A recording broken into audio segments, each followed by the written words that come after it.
আপনি কি জানেন স্বাস্থ্য সম্পর্কে একটি ছোট্ট টিপস আপনার কতটা উপকারে আসতে পারে? চলুন জেনে নেওয়া যাক।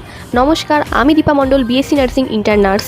তো আজকে আমি আপনাদের একটি হেলথ রিলেটেড টপিক সম্পর্কে শেয়ার করব, যেটার নাম হচ্ছে ডিহাইড্রেশন। তো চলুন প্রথমেই জেনে নেওয়া যাক হোয়াট ইজ ডিহাইড্রেশন।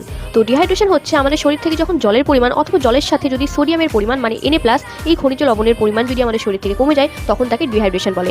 ডিহাইড্রেশনকে আমরা আরও নামে চিনি, তাকে বলা হয় হাইপারন্যাট্রিমিয়া, হাইপোভলিমিয়া, ওয়াটার ডিপ্লেশন।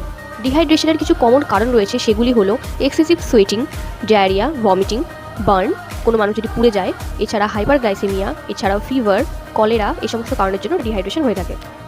নেক্সট, ডিহাইড্রেশনের সাইন সিমটম। তো প্রথম মূলত ডিহাইড্রেশনের সাইন সিমটম হচ্ছে খুব যদি তৃষ্ণা পায়, অথবা তার যদি খুব পরিমাণে ঘাম হয়, তার অস্বস্তি হচ্ছে শরীরের মধ্যে, বা তার ব্লাড প্রেশার কমে গেছে, তার হার্ট রেট দ্রুত বেড়ে গেছে, অথবা তার নিঃশ্বাস প্রশ্বাস দ্রুত বেড়ে গেছে, এছাড়াও তার যদি গা হাত পা ব্যথা করে, সে যদি খুব টায়ার্ড ফিল করে, অথবা এমনকি তিনি যদি অজ্ঞানও হয়ে যান, তখন আমি কি বুঝবো যে তার ডিহাইড্রেশন হয়েছে।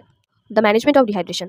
ডিহাইড্রেশন ম্যানেজমেন্ট আমি দুটোভাবে বলবো, একটা হোম ম্যানেজমেন্ট আর একটা হসপিটাল ম্যানেজমেন্ট। হোম ম্যানেজমেন্টের মধ্যে আমরা প্রথমে তার ভাইটাল সাইনটাকে মাপতে পারি, মানে ঘরে আমাদের সবারই থার্মোমিটার থাকে, তার টেম্পারেচারটা মাপবো। তারপরে বাড়িতে আমরা যদি কারোর বিপি মেশিন থেকে থাকে, তাহলে আমরা তার প্রেশারটা মাপতে পারি। এছাড়া তাকে আমরা 1 গ্লাস জল দিতে পারি, গা হাত পাটা গামছা দিয়ে মুছিয়ে দিতে পারি, তাকে ফ্যানের বাতাস করতে পারি, এবং তাকে কিছুটা পরিমাণ ওআরএসের জল খাওয়াতে পারি। এরপরেও যদি তার না কমে, তাহলে তাকে আমরা হসপিটাল নিয়ে যাবো, সেখানে কি ডক্টর প্রেসক্রাইব মেডিসিন দেওয়া হবে। এছাড়া তাকে আমরা চ্যানেল করবো, চ্যানেল করে সেখানে কিন্তু আমরা নর্মাল স্যালাইন দেবো। এরপরেও যদি তার প্রবলেম হয়, তাহলে তাকে আমরা সিসিউতে রেফার করতে পারি, এবং অবশ্যই ক্যাথিটারাইজেশন করবো, তাহলে বোঝা যাবে যে সে কতটা ইউরিন আউটপুট করছে এবং তার কতটা ইনটেকের প্রয়োজন রয়েছে। এরকমই আরও ধরনের ভিডিও জানতে তোমরা আমাকে কমেন্ট করতে পারো, আমি সেই সম্পর্কে ভিডিও বানাবো। এবং তোমাদের যদি ভিডিওটা ভালো লেগে থাকে, তাহলে একটা লাইক করে দিও এবং ফলো করে দিও। যদি ইউটিউব থেকে দেখে থাকো, তাহলে কিন্তু সাবস্ক্রাইব করে দিও। Bye bye.